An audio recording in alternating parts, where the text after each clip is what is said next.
Алексей Сергеевич, ну, кажется, сегодня сами себе больше проблемы создали удаление в начале.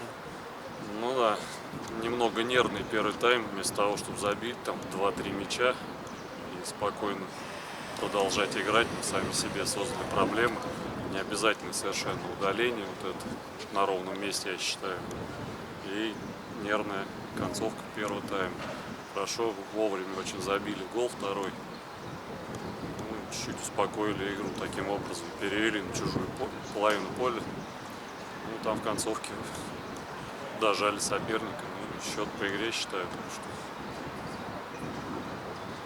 А вот, спасибо ребятам, но не хотелось, чтобы доводили до таких моментов. вот вы как защитник, вот что нужно было делать защитнику в этом эпизоде с удалением? Просто дать бежать или как?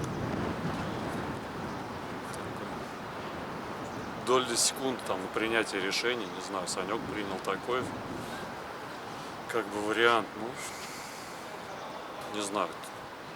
На дальнейшем скажется его отсутствие. Да, сегодня, может, и правильно получилось, что там не дал гол забить, как бы там сложилось. А ну, следующая игра с Мытищами. Будем думать, как перестраивать игру в обороне. Спасибо.